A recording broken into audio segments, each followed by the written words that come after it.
Foi. Caiu,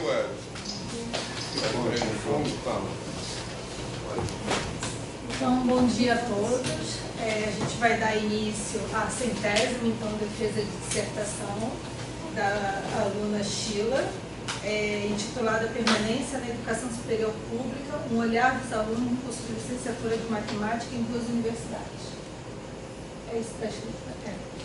Então, a banca é composta por mim, Luciane Velati, que sou orientadora, Vitor Giraldi, que foi coorientador, Dário Fiorentini, da Unicamp, Alexandre de Souza Silva, da Unirio, Emerson Quitaneiro, do Cefet, e Rodrigo Pereira Rocha, que é da UFRJ. Então, você tem em torno de 20 a 30 minutos, de 30 a 40 minutos, quase diminuí 10 minutos, ela quase me matou já com o olhar assim, para você expor, e depois a gente começa com a arguição da banca, tá bom? Bom dia, então, a todos presentes. Nesta oportunidade, eu venho a apresentar minha dissertação, a qual tem por título Permanência na Educação Superior Pública, um olhar dos alunos do curso de licenciatura de Matemática de duas universidades. Eu queria começar a apresentação com a seguinte frase: o que importa não é só saber o porquê eles são, mas os motivos pelos quais eles permanecem. Assim, então, a gente viu que trabalhar ou estudar a evasão dos alunos vem a ser uma parte da história para poder trabalhar ou estudar, não, sobre a permanência. Por isso que na introdução eu tenho justamente, não coloquei aí, mas na introdução do trabalho a gente fez os trabalhos sobre evasão, e mudanças em educação também brasileira. Aí, luego, a gente tem a revisão da literatura, a questão de pesquisa, os objetivos, metodologia, resultados e discussão, e a conclusão final. Com respeito à revisão da literatura, a gente já não vai falar sobre a evasão, porque a gente fez na parte da qualificação. A gente vai trazer aqui as pesquisas sobre a permanência. Assim, então, no levantamento das revisões sobre a temática de permanência, a gente percebeu que muitas das pesquisas têm pensado que para estudar a permanência é necessário a gente trazer os estudos de evasão. Mas o Tinto, ele fala que não necessariamente é assim. Ele diz: a saída de um estudante de sua instituição de ensino não é uma imagem refletida num espelho da permanência do estudante, pois saber o porquê os estudantes saem não diz diretamente às instituições o que elas podem fazer para ajudar os alunos a ter sucesso. Então, também o Tinto diz que não se tem ainda um modelo de ação institucional. Para que o modelo, ele fala em sua pesquisa, não? Para que esse modelo seja útil, este teria que ligar programas e práticas específicas para os alunos, com ações institucionais que fornecessem apoio tanto às universidades e ao pessoal que dirigisse esses programas e práticas. Então, dessa definição, desse argumento dado por Tinto, a gente vê que estudar a permanência é um fenômeno complexo. Então, é um processo que está influenciado por uma variedade de fatores que se pode encontrar nas pesquisas de Klein, Sauer e Miller. A primeira literatura que a gente encontrou quando fez essa revisão das pesquisas que vêm do exterior foi também outra pesquisa de Vicentino, não? Que é Salas de Aula como Comunidades, explorando o caráter educacional da permanência dos estudantes.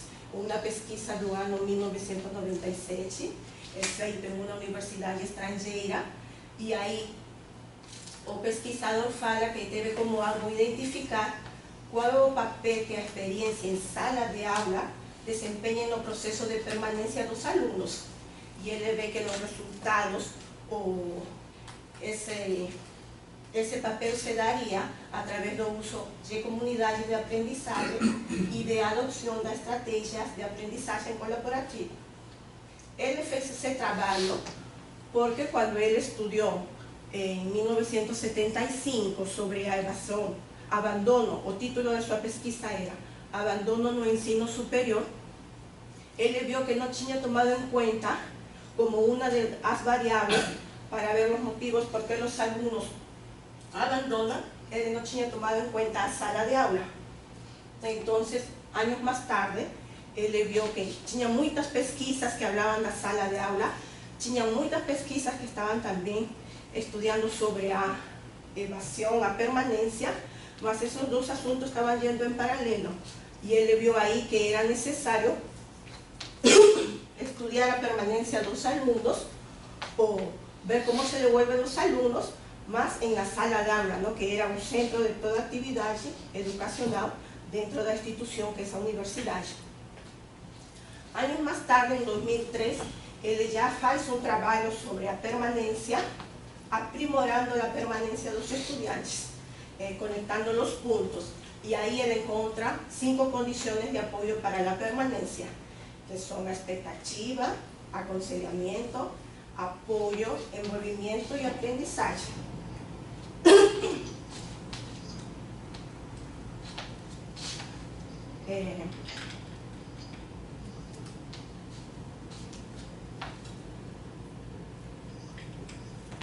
Aqui no Brasil,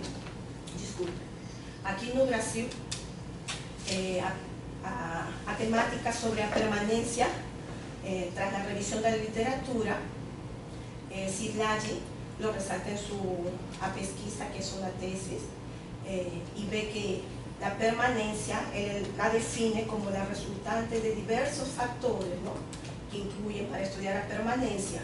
Mas, años después, Maciel y Jiménez definen la permanencia en la educación superior y ellos dicen que son acciones determinadas por varios elementos, confirma lo que fala Szilagyi en su pesquisa, mas envuelve recursos humanos, dicen que también recursos económicos, conjunto que representa cada vez más esfuerzos institucionales y el desenvolvimiento de políticas específicas para favorecer o suceso de los estudiantes de educación superior pública.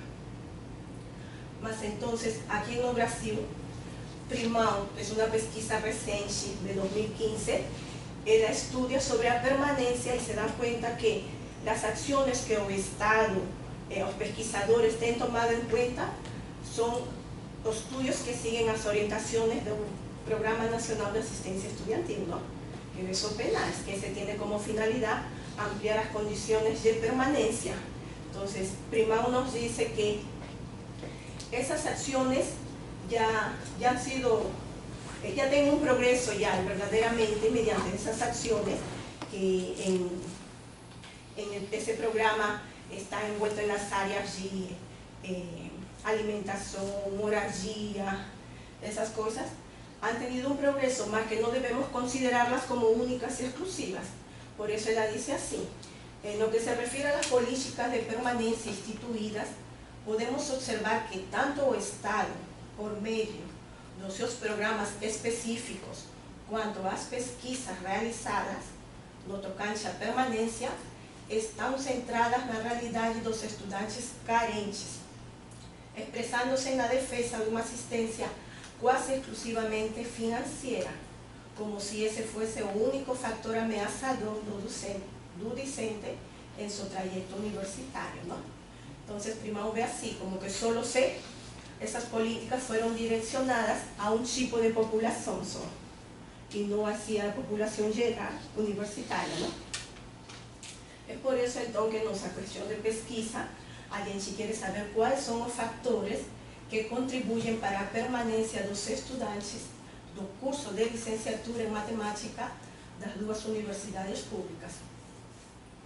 E ainda mais, a gente faz o curso de licenciatura em matemática, não tanto porque a gente pertenece, não, também, sino porque não tem ainda, se tem uma laguna sobre a permanência en esas duas universidades y no he encontrado estudios sobre la permanencia en la licenciatura en matemática. Los objetivos, entonces, conhecer os factores que contribuem para a permanência dos estudantes no curso, en la perspectiva dos propios licenciados. Para poder alcanzar nuestros objetivos, a gente particionó en objetivos específicos.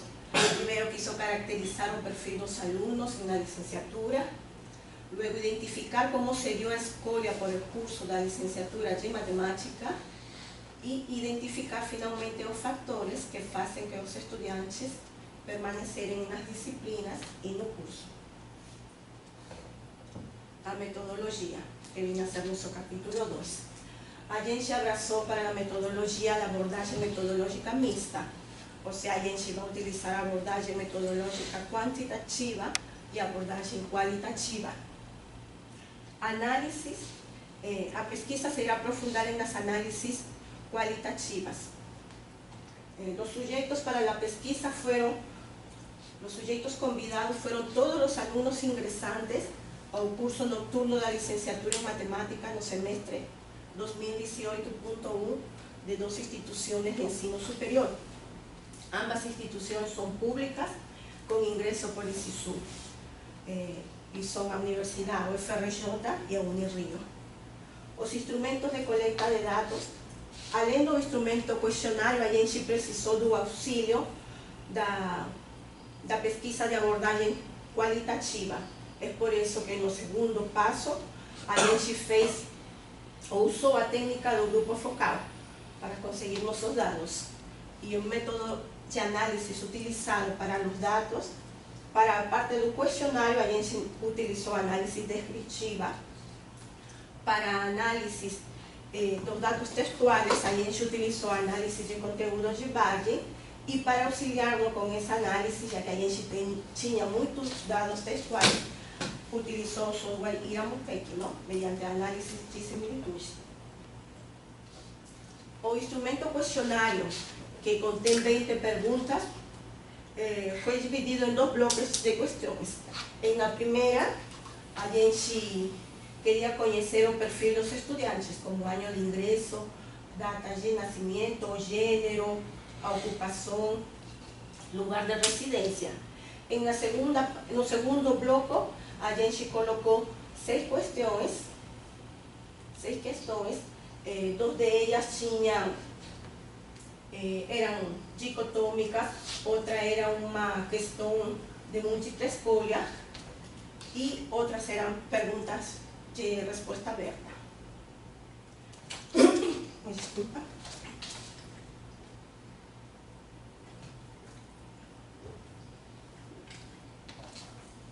Com respeito ao relatório para o grupo focal, a gente dividiu em 4 partes.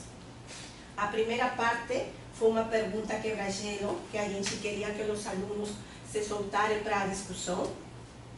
A segunda parte consistia em conhecer as escolhas profissionais dos alunos. A terceira parte, a gente queria conhecer como os alunos avaliam o primeiro período.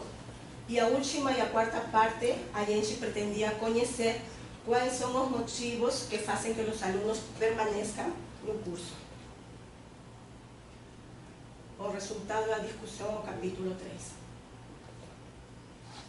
3. Em relação ao gênero, a gente observa que 83,6 alunos da UFRJ e 58,3 alunos da Unirio corresponde ou está formado por o gênero homem cis.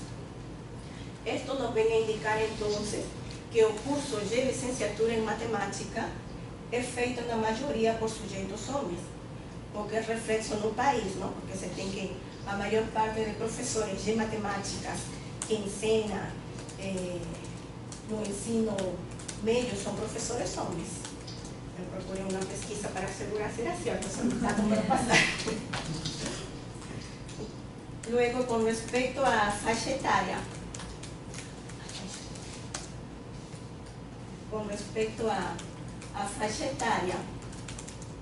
a gente vê que a média, a gente conseguiu fazer no programa R, o gráfico com todos os alunos participantes da pesquisa, y vio que la media de alumnos ingresantes, la media de idade, está más o menos en 24,5.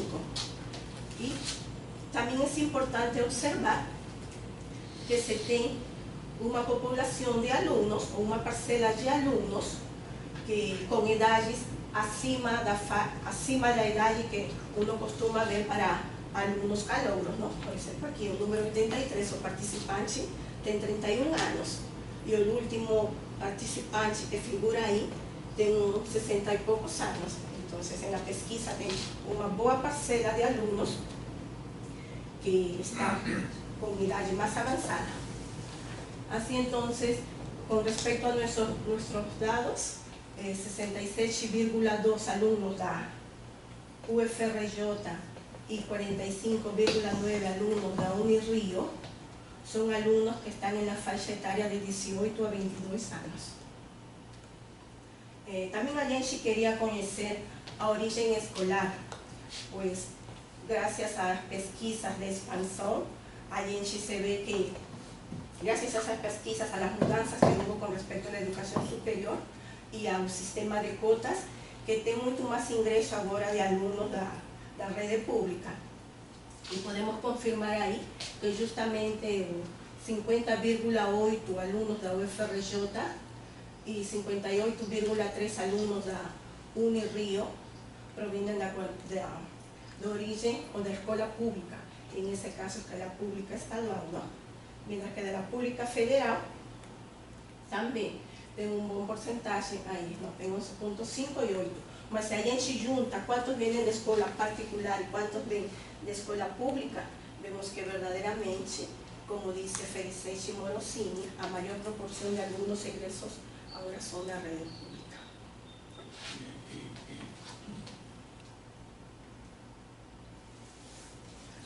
A ocupación. A gente también fue a analizar esa variable porque se dice aquí no Brasil, eu acho que Cirlage, vou botar aí para me ajudar, Cirlage dice que aquí no Brasil, para que un alumno consiga frecuentar regularmente as aulas universitarias, precisa ter condiciones. Entonces, por eso es que le falla la figura do trabalhador estudante que a gente tem aquí no Brasil.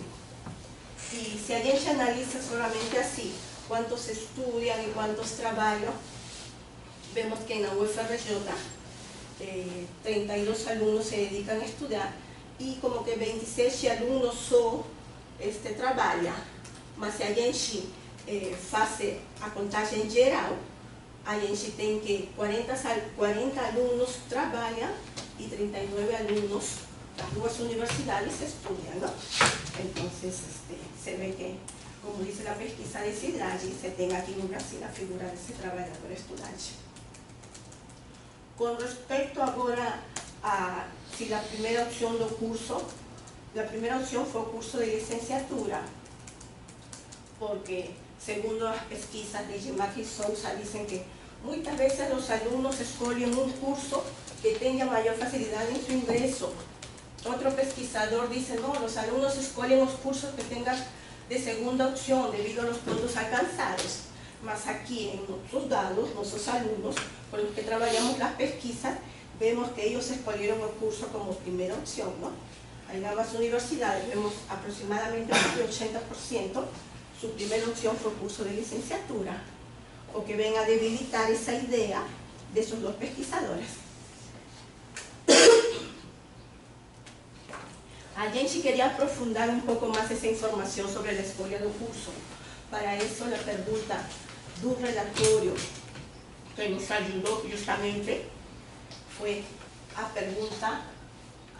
segunda pregunta, que consiste en por qué vocês escolheram hacer matemática o licenciatura en matemática. Y ahí en la figura 5 do gráfico de similitude, que a gente falou de um início que se auxiliou com o software Iramptec, que é um software gratuito, que ajuda a fazer análises textuais, de dados textuais. A gente vê que as 6 comunidades, cada um desses agrupamentos, a gente chama de comunidades, as 6 comunidades ajudam ou nos auxiliam para poder ver as respostas a porque ellos escolhem fazer a licenciatura em matemáticas, não?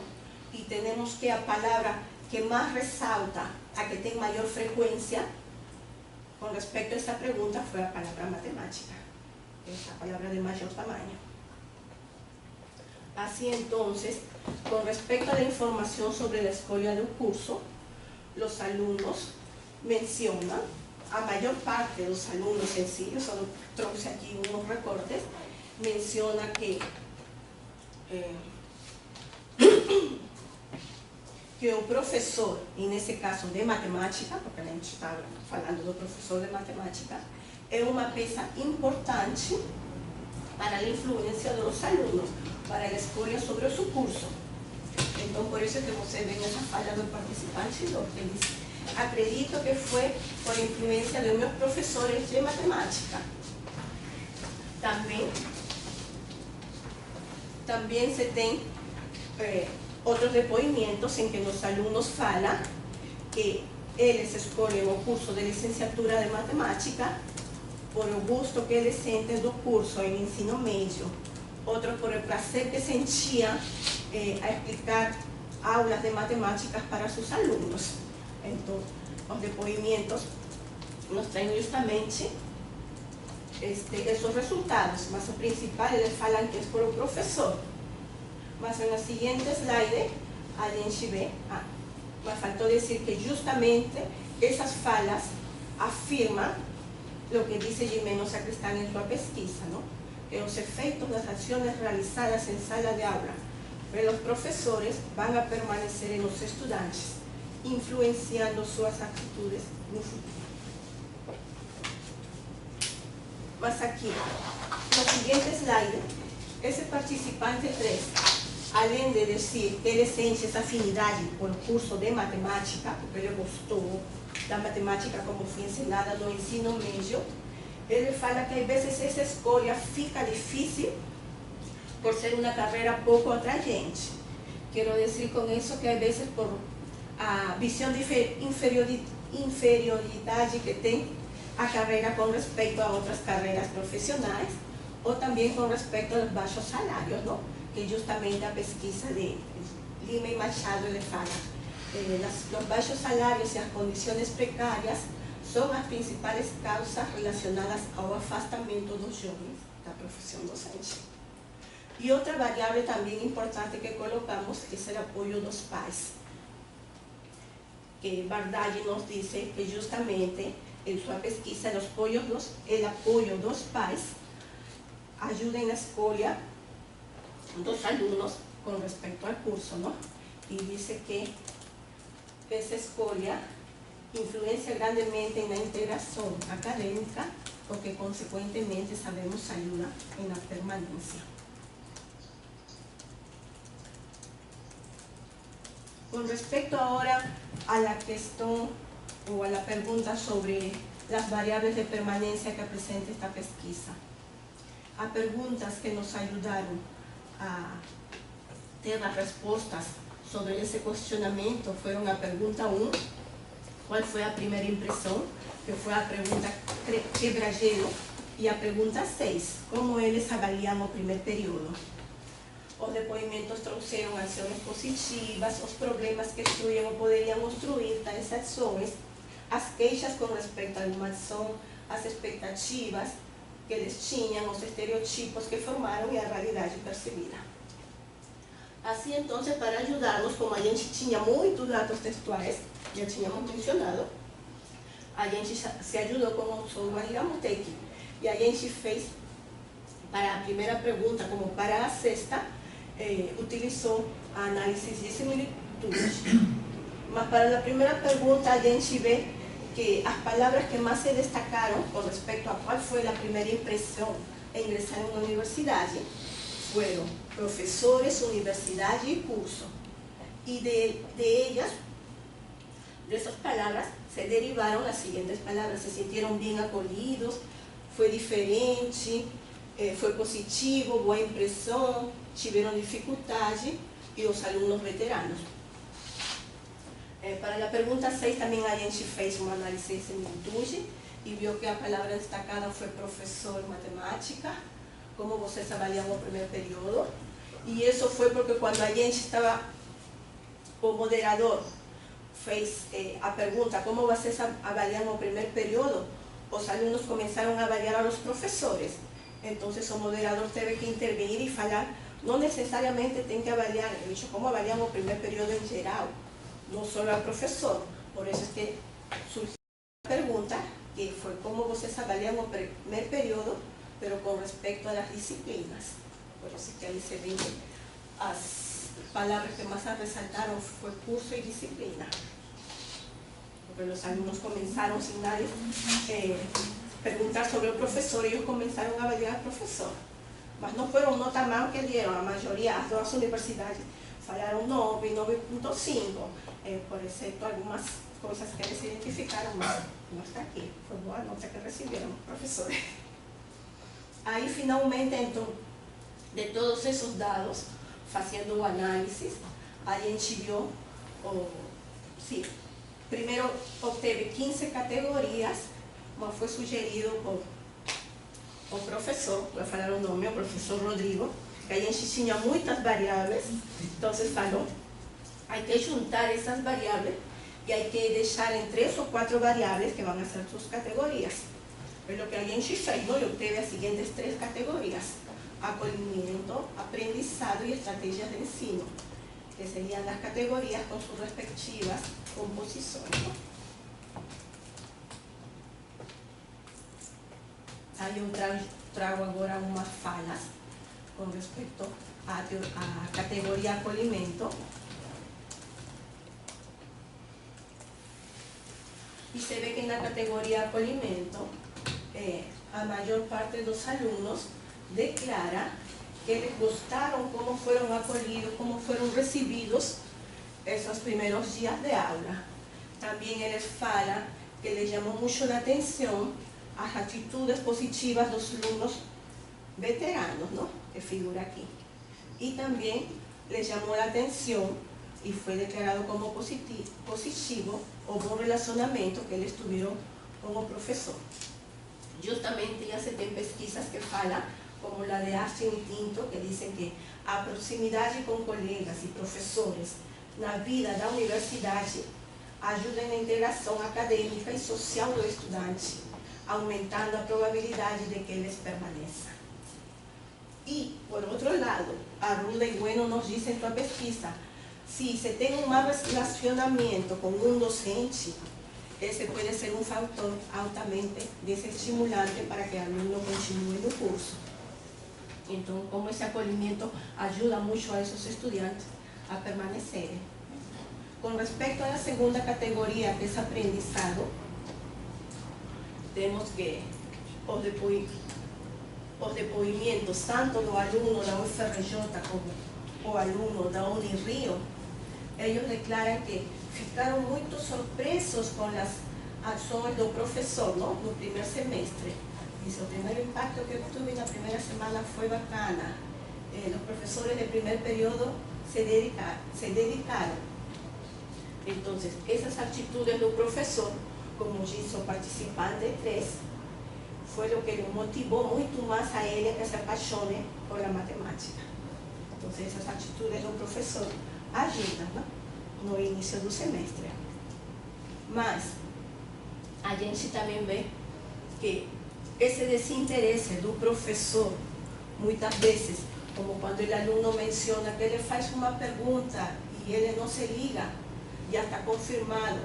Não, Rodrigo lo escreveu na pesquisa, mas ele disse que em conversas informais com alunos foi manifestado que esse desinteresse, essa insatisfação com alguns professores pode ser um fator que dificulte a permanência, mas por a fala de nosso participante, isso será, não? Porque ele pretende continuar, mas já está pensando por esse desinteresse do professor que pode abandonar o curso. E aqui vem o trabalho, as ações que realiza o professor. Em este caso, o aluno participante 1, ele fala que foi um trabalho incrível, ele fala do PDC aí. Fala que esse trabalho por ser um trabalho por dois, em este caso, dois profissionais, ou pode ser por mais profissionais, um da escola da educação básica e outro um professor universitário, ajuda a ele em sua formação. Então, esse tipo de aprendizagem motiva ele a que continue na carreira, não? E justamente um dos objetivos do PDC é preparar os licenciados para atuar na educação básica, não? Esse tipo de trabalho, essa ação positiva, ajuda para que os alunos permaneçam.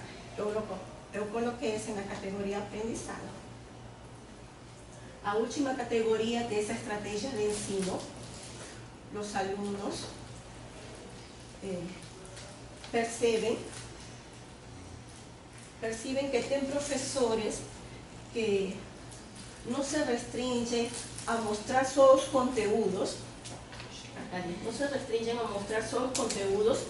que estão nos textos, sino que eles tratam de interligar determinados conteúdos com sua futura profissão ou com outras disciplinas, não? Eles valorizam muito esse tipo de estratégia de ensino, que chamamos nós assim, e dizem, sempre que tinha o participante 3, sempre que tinha questãozinha que te fazia refletir sobre o ensino, então, sempre tinha questãozinha em uma das provas, fala ele. Então, ele te obrigava a falar sobre, entendeu? Achei bem legal.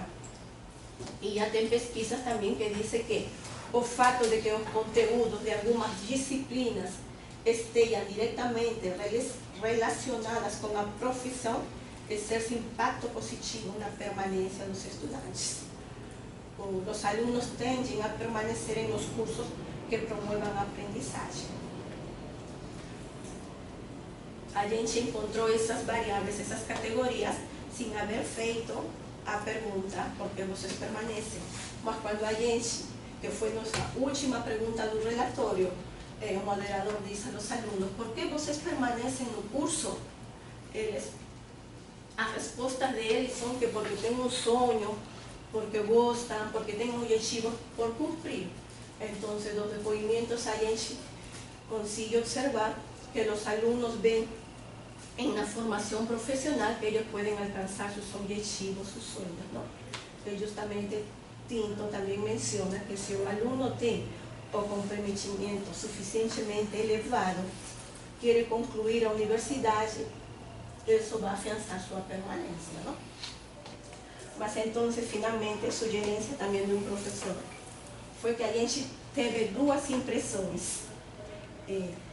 Uma delas foi sobre as categorias que o aluno vê que a universidade, mediante suas atividades acadêmicas, influencia para que o aluno permaneça, e os professores também com o desenvolvimento deles. Mas, por a pergunta anterior, esqueci de falar aqui, foi a pergunta feita só em Unirio, porque o moderador não conseguiu, o moderador de aqui da UFRJ não fez essa pergunta aos alunos, aos participantes da pesquisa. Por isso que figuram os participantes da Unirio. Então, os alunos da Unirio, assim para eles também, as atividades da universidade e as ações dos professores sejam variáveis que ajudam em sua permanência, eles salientam como mais importante que é por seu sonho, porque gostam, porque eles têm um objetivo. Eu acho que a palavra é resiliência individual. Eu não conheço bem essa palavra. Então, justamente nesse gráfico, que é uma classificação hierárquica descendente, a gente encontra essas duas impressões envolvidas em um assunto de permanência, não? As classes de aqui da esquerda dão a ver que é mais por a resiliência individual, e as subclasses 4, 1, 3 e 4, que justamente é por as atividades da universidade e as práticas do professor. A conclusão, então, a gente viu que o curso de licenciatura em matemática foi feito, em sua maioria, por sujeitos homens, que se tem quantidade maior de alunos para esta pesquisa proveniente de escolas públicas estaduais, A gente também tem como conclusão que temos uma boa parcela de alunos que não são tão jovens. Então, o curso de licenciatura em matemática foi a primeira opção, e a gente derruba essas pesquisas que dizem que os alunos que entram na licenciatura não escolhem o curso como primeira opção. Que é importante também valorizar a carreira, porque esse é um dos pontos por los que os alunos não escolhem o curso de licenciatura, o quanto o aluno percibe as atividades acadêmicas que acabamos de falar, promovidas por a universidade, e as práticas de sala de aula dos formadores para a sua permanência, quanto valoriza o aluno essas. E nas 3 categorias, finalmente, que a gente poderiam ter outro nome, não? Poderiam estar agrupadas também em outras categorias as variáveis, mas a gente decidiu colocar em acolhimento, aprendizado e estratégia de ensino. Então, a gente tem as referências. E obrigada.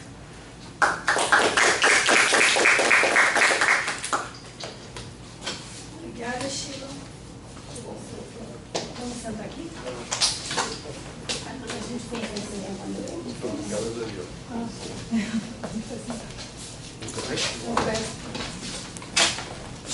A gente vai se arrumar aqui daí para começar a revisão. Você está ouvindo?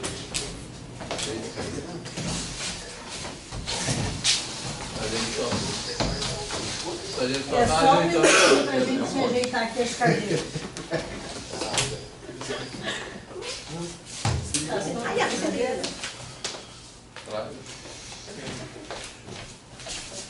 Você quer gravar, Chico? Pero meu celular está assim. Então eu vou Tá gravar para gravando, você. Ah, mas está gravando, mas ele vai ouvir o que eu deve falar? Melhor gravar aqui. Ali Você incomoda que grave não, né? pergunta dele. Isso já está virando uma prática, né? Gravar. Quer dizer, para quem quer ver que tem alguma coisa. Eu estou voltando, é mais fácil. Bom, Deixa eu... Você sentar lá? Na cadeira que sobrar, você não. Eu não estou conseguindo achar um gravador aqui. Muita coisa. Deixa eu baixo.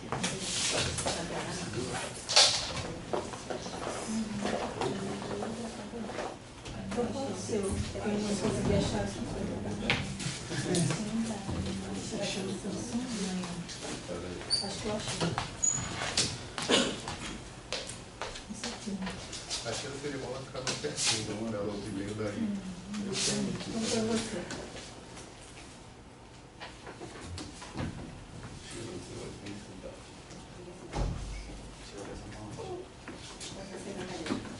Tem uma cadeira ali, ó. Então seria bom ela sentar mais pertinho do Dario. Eu acho bem. pra cá. Senta aqui.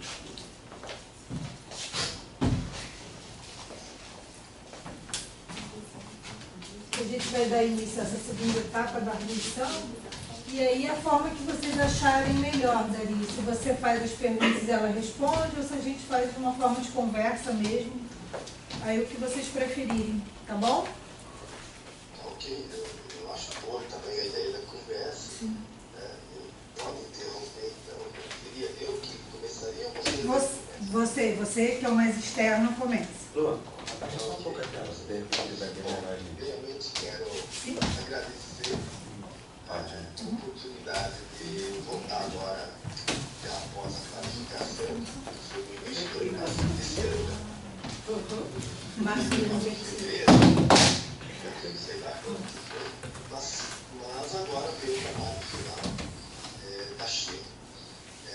E eu já havia comentado na qualificação a pertinência e a relevância desse do objeto de estudo da Chile. Então, de fato, eu tenho que cumprimentá-la pela opção desse tema e pelos orientadores, Luciana e Vitor, que toparam esse desafio de orientar esse trabalho, né, num tema tão relevante que são os fatores, que tem como objeto de estudo os fatores que levam à permanência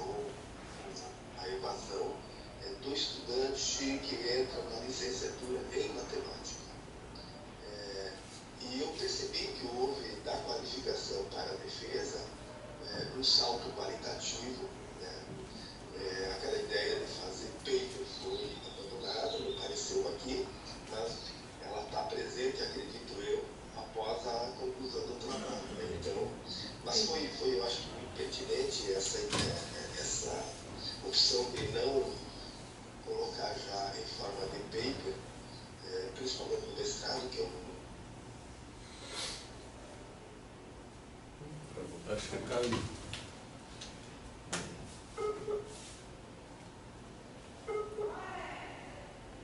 Em termos de publicação dos resultados dessa pesquisa tão importante. Né? Bom, eu vejo ela importante porque é um dos problemas da licenciatura e da formação do professor, né? A evasão e um número muito baixo de permanência dos que ingressam na licenciatura. E os problemas pelos quais que estão por trás desse processo, né? Eu acho que a dissertação traz muito esclarecimento, né? E compreensão, está muito bem organizado, desenvolvido com boas análises. Eu acho que você aqui na tua apresentação foi excelente, com bastante detalhe nesse processo, o que mostra que você de fato desenvolveu uma pesquisa sistemática, bastante rigorosa, né? O que ainda é um desafio para você, né, Sheila, é fazer uma boa revisão do português. Né? Então eu sei que você não é tua origem não é da língua portuguesa, espanhola, né? E aí ainda há no texto muitos erros de português, de concordância ou ortográfico, mas é uma questão de revisão, né, a ser feita.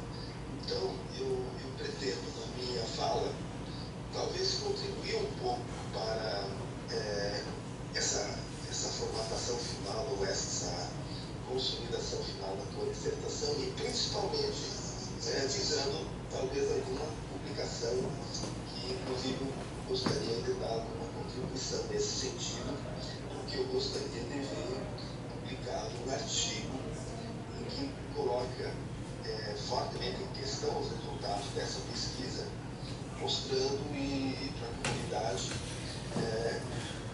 esse desafio da inclusão do licenciando que ingressa numa licenciatura em matemática. Né? Bom, eu não fiz assim não consegui ter tempo de preparar uma boa sequência da minha arguição, né?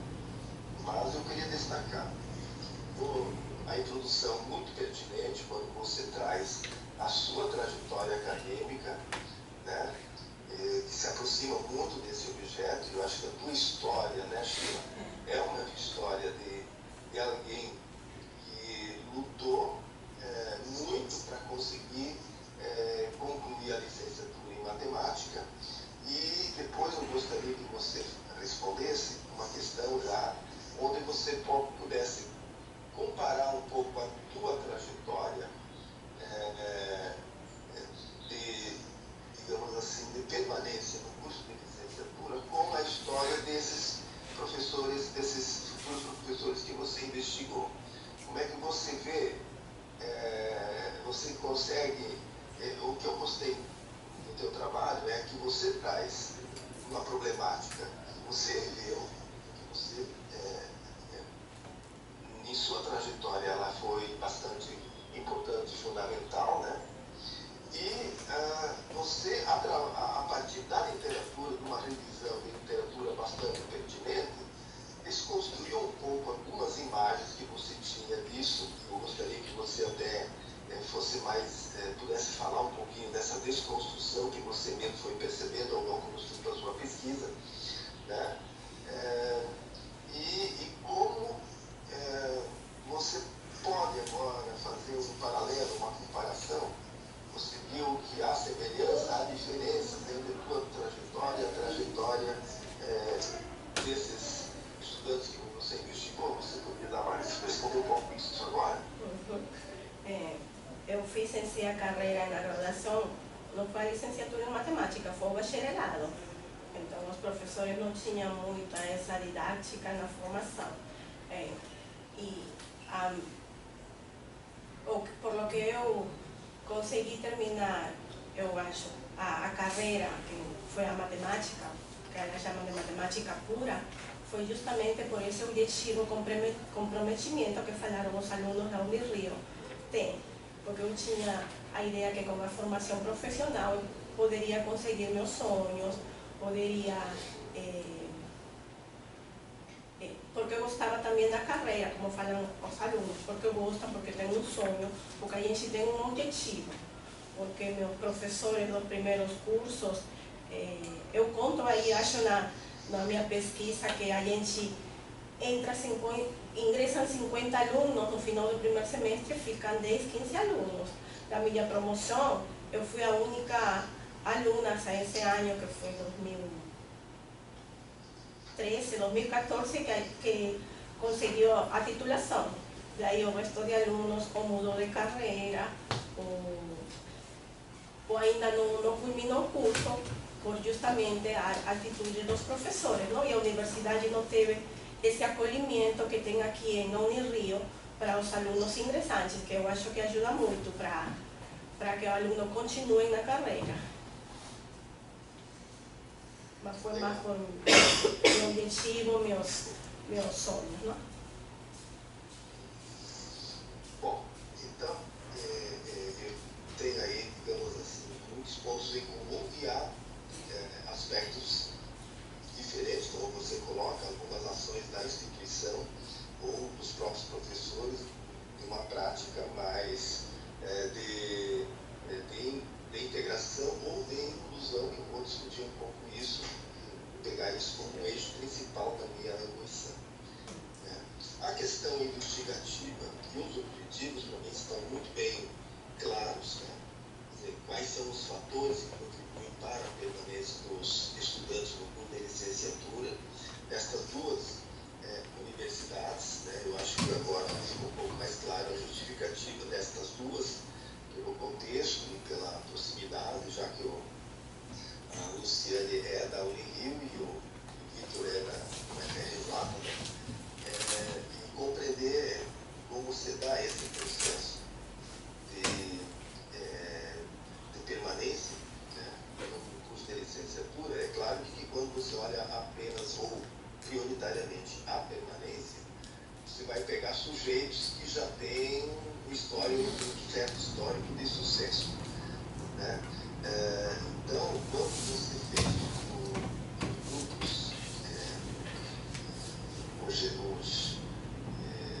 grupos focais, né? Eu não percebi que houve uma seleção dos sujeitos. Ela foi bastante voluntária e aleatória. Quer dizer, aqueles que se interessaram em participar, participavam. Mesmo porque o teu questionário anterior me parece que apresentavam assim, alguns elementos já apontando para a questão do problema da possibilidade de evasão ou dos desafios da permanência. Então, eu até senti, falando um pouquinho isso do questionário de partida, né, que poderia dar algum subsídio a mais para constituir uns grupos de discussão ou focais, né, que fossem um pouco mais seletivos e que poderiam mostrar, talvez, aqueles que tinham algum histórico mais de sucesso e aqueles que estavam num estágio de quase desistência do curso. Né? Depois até gostaria de saber aqueles que você entrevistou, se já alguns deles não acabaram já saindo, ou todos continuam participando ainda do curso de licenciatura, porque você pegou apenas 2 anos, o primeiro e o segundo ano desses 2 cursos. E até a final do curso, certamente, alguns deles vão ainda ser evadidos do curso, vão acabar desistindo, né, por uma razão ou outra. E eu tenho todo esse traço que você tinha, claro, não podia acompanhar os 4 anos, né? que seria interessante até pegar um estudo mais longitudinal para perceber ao longo desse processo aqueles que começaram, aqueles que foram desistindo, né? E entender melhor isso.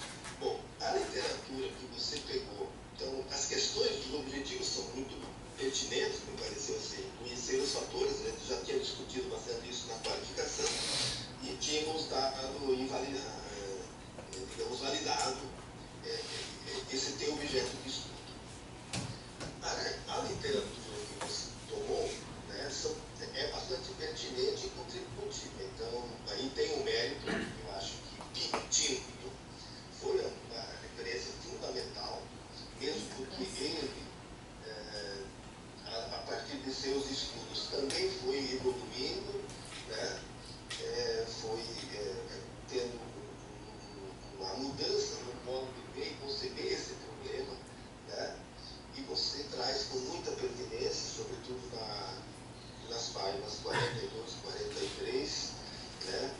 Em diante aqui, as contribuições dele e mais de outros autores que você, depois da revisão de estudos, que é muito pertinente. Então você faz, eu diria assim, uma primeira desconstrução, uma ideia do problema da evasão ou da permanência no curso, e ela é desconstruída um pouco pela literatura, por essa revisão que mostra a complexidade desse processo, os fatores que estão aí presentes, né? E depois, mais uma coisa que eu queria destacar aqui na revisão, dentro da página 42, 43, é que o Tinto, já nas suas publicações mais recentes, de 2006, sobretudo, né, mostra, desconstrói aquela imagem de que o aluno é o responsável, o problema maior do curso de licenciatura, mas também mostra que o aluno é uma peça importante, a postura do aluno é algo importante, mas não é suficiente, porque implica, por parte da instituição e dos professores, o desenvolvimento de práticas diferenciadas que permitem ou a integração ou a inclusão numa perspectiva mais sociocultural. Eu acho que vale a pena você, talvez até nas publicações futuras, com a Luciane e o Victor, né, talvez trabalhar aí uma contradição ou uma tensão que se coloca entre duas perspectivas de promover a inclusão ou a integração do estudante num curso de licenciatura, né? E eu vejo aí, e o Pinto dá esses elementos na página 42 e 43, mas que talvez não estejam ali elaborados, que podem até ir além, obviamente, dependendo das outras leituras. Eu sei que o Victor trabalha muito com a ideia aí da colonização e decolonização, né? E eu vejo aqui muito presente nisso. Eu acho que vale a pena apostar nisso, inclusive, principalmente na publicação. Não estou dizendo que na dissertação tende a trazer isso. O que eu vejo na página 42 e 43 é um primeiro movimento da instituição, dos professores, no sentido de integrar o aluno no curso de licenciatura e que segue uma perspectiva mais colonizadora, quer dizer, vamos tentar, digamos assim, o mundo acadêmico é um mundo figurado, né, que tem suas linguagens, seus discursos, suas próprias regras, né? E o aluno entra nesse mundo figurado e se ele não seguir o jogo e as regras e a linguagem que está presente nesse mundo, ele não vai conseguir sobreviver, não vai conseguir permanecer ali. Ou ele pula fora, ou ele se sujeita, se alinha àquele mundo, né? E a instituição, às vezes, não faz nenhum esforço, né, para mudar suas práticas para incluir esse aluno, né? Então, o que se percebe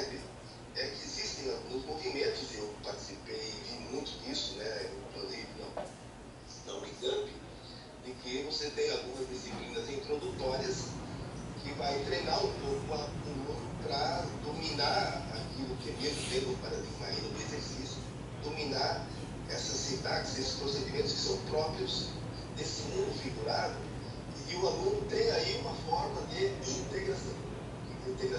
Mas o processo e o modelo de fazer isso é colonizador. Né?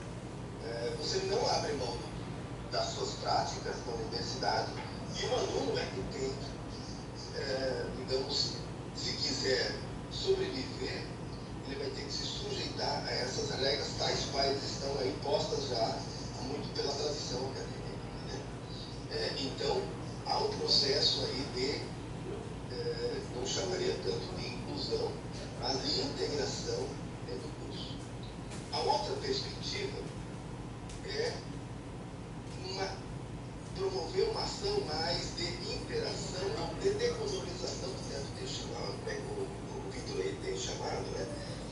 De inclusão sociocultural desse jovem. Quer dizer, a instituição necessita promover ações dos professores, práticas também, que mudem um pouco suas práticas formativas, de modo que esse aluno, principalmente com a está muito bem, foi muito pertinente você ter trazido aí esses programas e ações de políticas públicas de trazer para a universidade alunos que normalmente oriundos de escola pública, negros, indígenas, né, e estabelecendo cotas para que esses alunos pudessem também fazer parte da licenciatura. E isso colocou um grande desafio para a universidade. Como integrar, ou no caso assim, como incluir esse jovem que não tem familiaridade com esse mundo e essa linguagem academicista, né? De modo que ele possa permanecer e ver sentido e sinta satisfação dentro dessa instituição. Né? Então, e aqui na página 253, Tinto mostra bem essa tensão. Né? Ele diz assim: a maioria das atividades de retenção foi acrescentada em vez de integrada à corrente principal da vida acadêmica e institucional. As atividades de retenção, né, eram então, como são hoje em dia, complementos à atividade da universidade existente. Eu repito esses complementos como necessidade da instituição, da universidade mudar suas práticas. Né? E aí foi interessante que, tanto na Unirio como na UFRJ, surgiram duas práticas, quando na análise vai aparecer, que dão conta desse desafio. Né? Na Unirio, e você trouxe bem aquele programa de acolhimento que eles têm lá no início do curso, né? Que todos os alunos se recordam a essa atividade integradora, né? Que a própria instituição fez, e depois parece que não teve lá muita continuidade, mas ela foi fundamental para esses jovens. Isso já diz muito. Né? E no caso da UFRJ, a prática compartilhada, onde o Vitor, acho que o professor do ensino médio, desenvolveram uma disciplina onde podia se fazer uma certa interrelacionamento entre a prática acadêmica e a prática escolar, né, que foi apontado pelos sujeitos, né, como bastante relevantes e que ajuda a promover essa inclusão. Eu chamaria aí, no caso, de integração. Né? Por quê? Porque aí a academia mostra que ela está promovendo uma ação diferenciadora, aquilo que o Tinto fala, complementar uma atividade, ou seja, nessa tensão entre a cultura acadêmica e a cultura dos jovens que ingressam na licenciatura, né, o movimento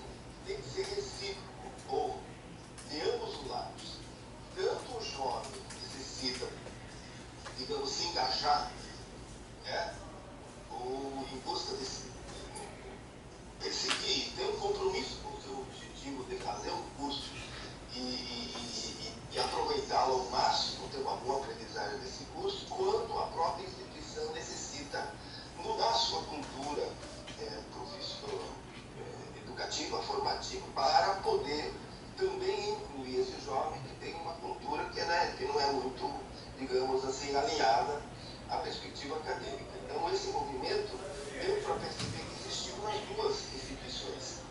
E quando Dario. vai fazer o grupo de discussão, alô? Oi. Não, é tio. Algum problema? Não, o Ellison está querendo fazer um comentário aqui, pode? Ah, pois não, é bom. Você consegue me ouvir daqui, Dario? Tô. É, Posso falar? eu tô achando a sua análise fantástica, tá? Sobretudo nesse aspecto decolonial. E eu acredito que toda essa discussão, ela poderia se dar, por exemplo, no trabalho, tomando como guarda-chuva, porque todas as coisas que você vem falando, para mim, poderiam ser colocadas dentro do guarda-chuva de integração com o tecido social, integração com o tecido acadêmico, e fala lá no início. E depois problematizar o que significa essa integração, no sentido de que essa integração, algumas variáveis aparecem, compromisso acadêmico, né, compromisso institucional, atravessa a percepção de custo-benefício em relação à permanência.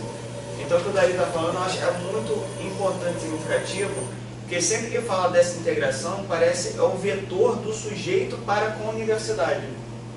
É como se o sujeito precisasse sempre se integrar à universidade.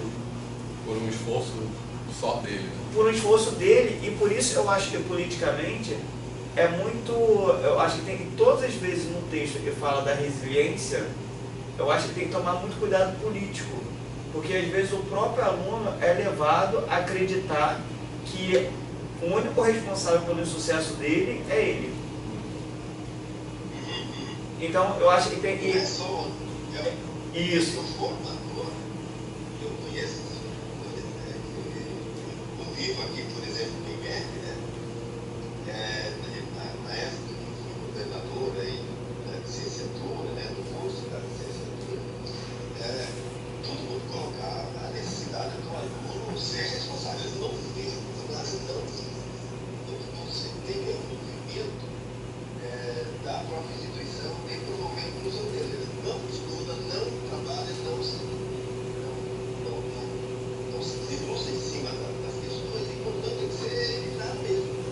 Então, isso coordenador da licenciatura em matemática da UNEG, na época, a gente discutia muito assim com o técnico. A gente diz antes, por isso que eu chamo assim, a integração normalmente, esse movimento da integralismo no Brasil, né? Ele é reacionário, é de tentar, digamos assim, fazer com que exista um modelo de sociedade que todos devem ser integrados a esse modelo. Então, uma forma de integração para promover um pouco desse. Mas eu diria que o todo de inclusão, uma perspectiva sociocultural, quer dizer, a universidade tem que abrir espaço para essa cultura dos jovens diferentes que chegam hoje na universidade, né? De modo que ele possa fazer parte, possa ser incluído nessa comunidade acadêmica e, ao mesmo tempo, transformar a comunidade acadêmica, né? Para que esse movimento não seja unilateral apenas, a responsabilidade é apenas do aluno. E aí sim, quando você fala da resiliência, que é muito sentimento de buscar esse termo, eu queria ter explorado um pouco mais, inclusive o conceito de resiliência que é trabalhado aqui, que só aparece na análise. Se vocês forem escrever um artigo, é necessário, eu queria discutir um pouco mais esse conceito, porque ele está de fato presente aqui. Muito pertinente de trazer, porque aqueles alunos da tese de engenharia lá na análise, deixa eu dizer que está isso, mas lá na frente, não ser linear, né? Vou chegar lá na página 100, quando vai trabalhar a resposta do aluno sobre o pensamento. Você encontra basicamente dois fatores. Um, porque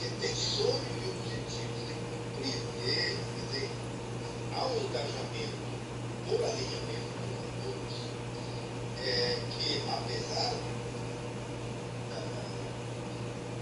digamos assim, do estranhamento e da dificuldade de se adequar a esse nível acadêmico, eles lutam, né? São reprovados mas voltam, fazem isso acontecer também com os filhos, até que eles conseguem, né, a partir dessa luta, né, sobreviver. Então há uma resiliência, mas aí é que está. Isso significa que quem permanece no posto são os resilientes. Né? E tem aqueles que gostam. Né? Mas esse gosto, inclusive, aqui você colocou 3 e 4. Né?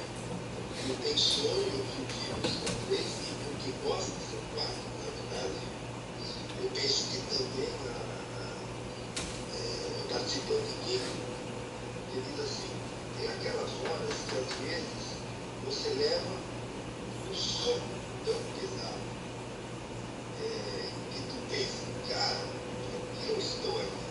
Por que eu estou fazendo isso, essa licenciatura na verdade? Mas só se mostra. Então parece muito contraditório isso, né? Ao mesmo tempo que ele mostra que há uma dificuldade, uma luta muito grande para poder se integrar a esse ponto, né, da academia, ao conviver, ao participar desse mundo, acaba desenvolvendo um certo gosto. E isso acontece muito com aqueles que são, eu diria assim, os vencedores. Quem é que se forma? Aqueles que são lutadores, né, que de fato se dedicam muitas horas a mais daquelas que são normalmente esperadas para isso, para poder superar, principalmente aqueles que têm um histórico de educação escolar muito precário. Né? Para poder sobreviver, você tem uma comunicação, né, por favor, sem muitos traumas, né? E gosto dessa prática. Você entra no mundo, começa a praticar, mesmo dentro de vários exercícios, você começa a ter sucesso. Isso gera um prazer, gera um certo gosto. Né? Mas, isso você olhando apenas para os que permanecem. E os outros que não são resilientes, que não permanecem? Aonde eles acabam desistindo. Né? Eles acabam não se sujeitando ou não conseguem sobreviver. E isso as pessoas são diferentes. Né? Tem que reconhecer que entra na licenciatura hoje é uma diversidade muito grande de estudantes, cultural, de conhecimento, de valores, né? E que a licenciatura tem que estar aberta a essas possibilidades. Né? Então, quando você também trabalha aqui nas 3 categorias de ações do professor, nas página 80, categorias de suas respectivas composições. Acho que é bom você mudar um pouquinho o título da tabela 7. Categorias relacionadas às ações dos professores, né? E suas respectivas composições. E aí você encontra 3 categorias emergentes. Primeiro, muito bem aqui caracterizado, aprendizado e estratégia de ensino. Né? A primeira, o acolhimento, é visivelmente um histórico de ação institucional, uma ação nem tanto da própria instituição que resolve ter uma atividade introdutória aí na licenciatura e tenta promover uma série de coisas. E os alunos reconhecem a importância disso. Né? Do aprendizado, né?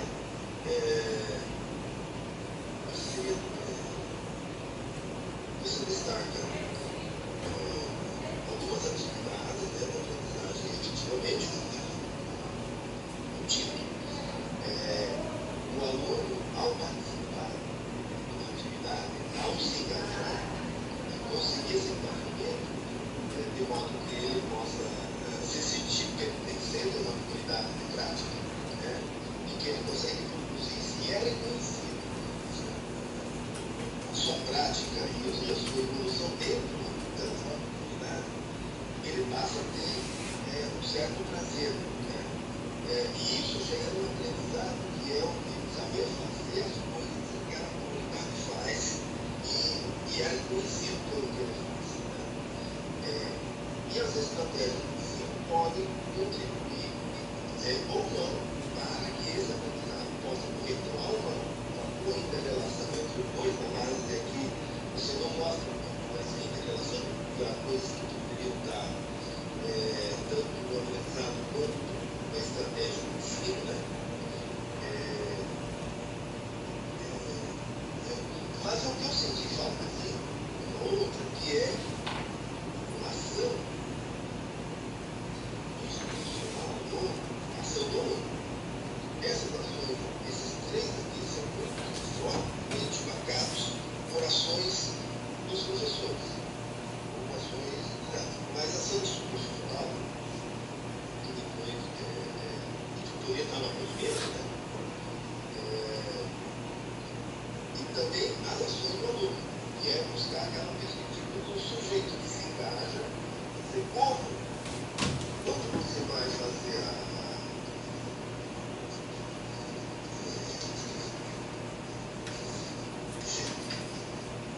um focal para discutir a permanência, você só vai fazer teste, o pessoal da Unirio não faz no FRJ, que eu diria assim, muito lamentável, né? Porque é uma questão para mim que me parece central, buscar a perspectiva e a percepção dos estudantes, por que eles conseguem permanecer no curso, da Unirio você faz isso, me parece que da UFRJ você não conseguiu fazer esse focal pegando essa questão, é mesmo? Mas como não fui a moderadora, o moderador tinha o relatório, mas deve ter passado, talvez, não sei. Foi um acidente da pesquisa. Foi um acidente.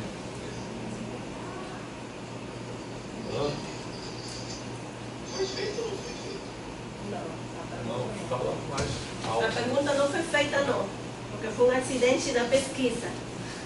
Tá, muito bem, isso. Então, eu diria assim, aí é uma falha, de fato, no processo metodológico, né? Por quê? Porque é uma questão central. Né? Mas, você consegue, eu acho que tem mérito, tem uma análise, né? Você consegue mostrar, né? Deixa eu ver que vai clicar isso aqui na parte da ciência. Você consegue mostrar para o depoimento de um aluno da FRJ, né? Que comenta que não existe um programa do curso e ele não sai 100% bom. Não foi feita essa pergunta a uma aluna, mas quando eu disse, quando a moderadora perguntou algum momento que vocês pensaram em interromper essa aí no curso, eu nunca pensei em desistir, nem em prioridades. Né? Eu sei das vantagens que eu penso. Muita gente aqui, eu realmente não tenho um trabalho formal, né? Igual muita gente tem, então eu tenho que valorizar isso. Né? E eu só saio daqui com um diploma. Eu não saio desse curso, não saio mesmo sem o diploma, ou seja, ele tem um engajamento, que a gente chama por alinhamento, por aceitar as regras do jogo e tentar jogar, vai embora, ganhando, hora perdendo, às vezes mais perdendo, mas ele vai acabar vencendo, porque tem resiliência, tá? Resiliência, nesse momento do ser humano, não denominou assim, são mais ações, né? Mas aqui mostra que a resiliência dele é um ciclo. Você consegue captar, embora essa pergunta tenha sido posta, né, também da UFRJ, em que os alunos mostram esse movimento, esse comprometimento que é uma ação do aluno, uma postura do aluno, uma ação, como eu digo assim, não são todos que são assim. A maioria dos alunos não assumem essa perspectiva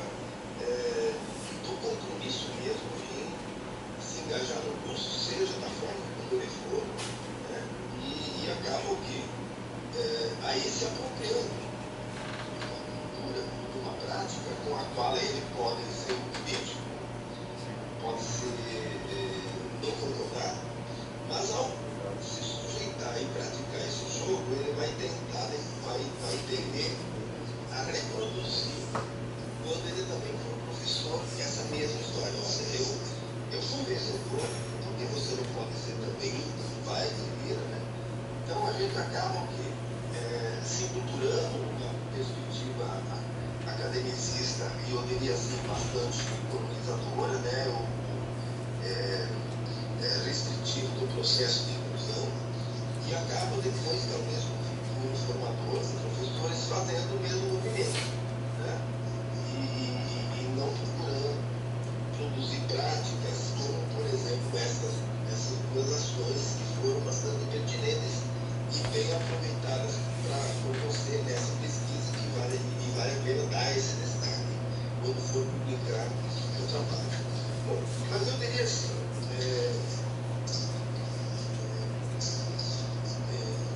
que isso que você fez no trabalho, né, é contributivo. Talvez esses ajustes possam ser feitos e você pode dar essa ênfase.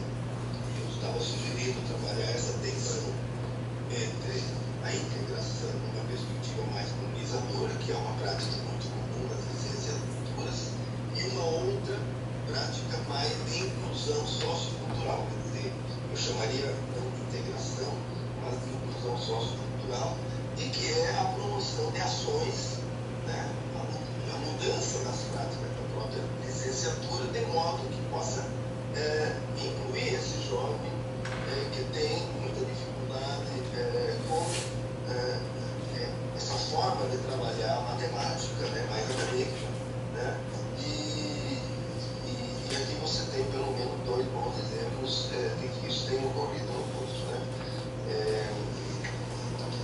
Olhando as considerações finais, eu achei que foi boas, né, assim como a análise. Eu gostei muito de você ter trabalhado com aquele software lá no que é fazer as análises do similitude, né? É muito interessante, embora ela apenas dê alguns indícios, e você tem que fazer análise de conteúdo depois de maneira um pouco mais elaborada, né? Etc. Mas traz alguns elementos que dão visibilidade. E as considerações finais me pareceram bastante pertinentes. Eu acho que poderia, nas considerações finais, trazer essa tensão entre que o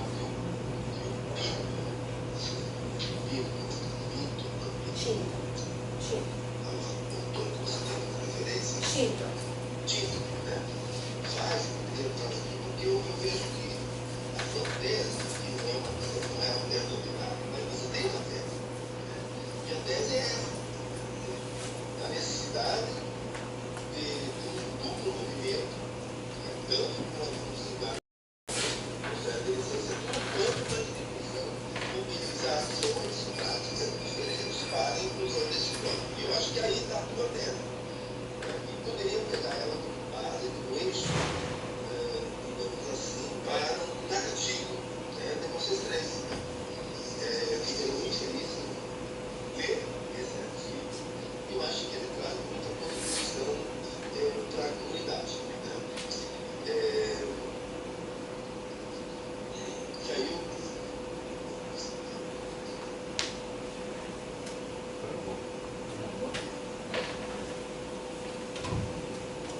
a minha pergunta final é o que você está pensando em escrever a partir desse trabalho, né?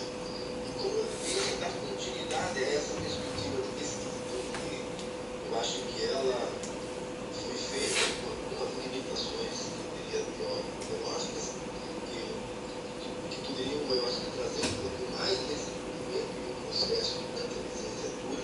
2 anos é pouco, né? Mas já é suficiente para mostrar e compreender melhor a problemática, né? E se você pensa, o que você pensa em fazer para dar continuidade a essa perspectiva de estudo, porque ela é bastante inovadora e principalmente no Brasil, né? E que eu acho que abre aí um caminho nessa perspectiva. Deixa eu falar para você. Eu pensei assim, eu consegui ingressar no processo para doutorado, trabalhar com a mesma pesquisa, como o senhor está falando, e ver o que aconteceu com esses alunos que ingressaram no semestre 2018-1, não? Já que quando eles, uns 4 anos ou 5, demora, como você mesmo fala, é uma luta difícil concluir. Eu acabei no 7º ano, acho, depois de 7 anos, e para ver que foram esses alunos, quantos permaneceram, ou por que motivo também permaneceram. Porque aí, já na pesquisa, no trabalho, eu coloco que alguns alunos falam, mas já no segundo período a gente não tem a mesma, os professores não têm o mesmo trabalho com os alunos que fizeram no primeiro período. Tomara que nos outros períodos a gente consiga continuar, encontrar professores desse jeito, coisas assim. Então, se se dá o caso, continuar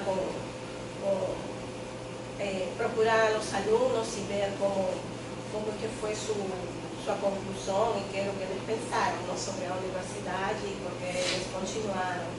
As mesmas perguntas que a gente trabalhou. Acho que o teu trabalho traz reflexões tanto para essa problemática e, sobretudo, para mudar as práticas da licenciatura. Então, por isso que ele é fundamental.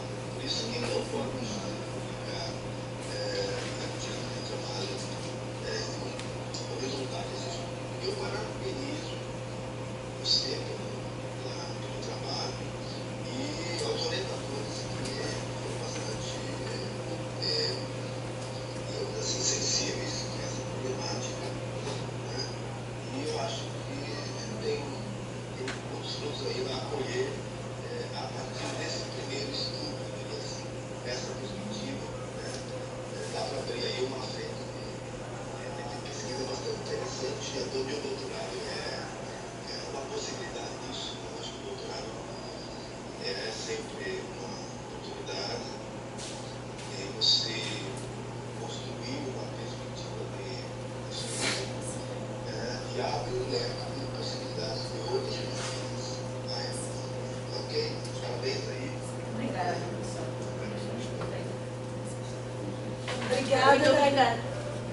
Obrigada, Dario, pelas suas contribuições, dando seguimento.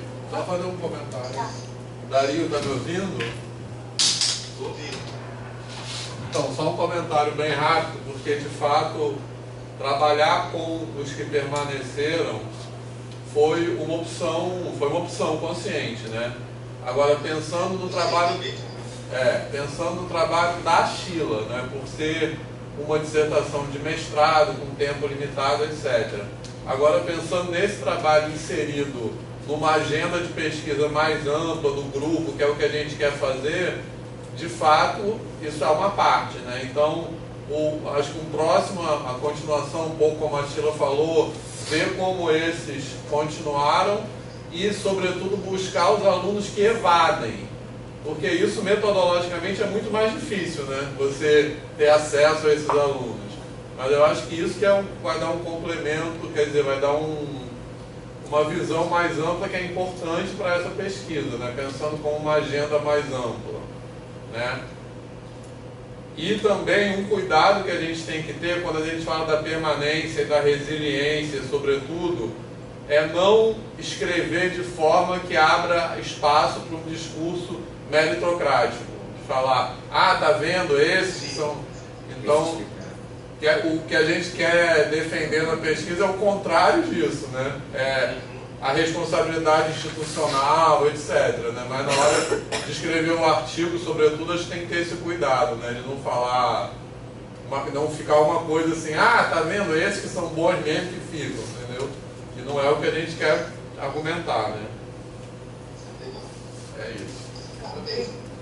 Mas alguém quer fazer algum comentário agora? Então, seguindo aqui a ordem, eu vou pedir para o Alexandre fazer esses comentários. Bom dia, gente. Agradeço o convite. Parabéns, Sheila. Eu queria começar falando sobre a sua apresentação oral, Sheila, que eu gostei bastante, tá? Você fala com bastante propriedade, e apesar de ser tímida e mais quietinha, chega aqui, fala bem, gostei bastante. Como o Dário falou, a pertinência do tema eu acho super relevante.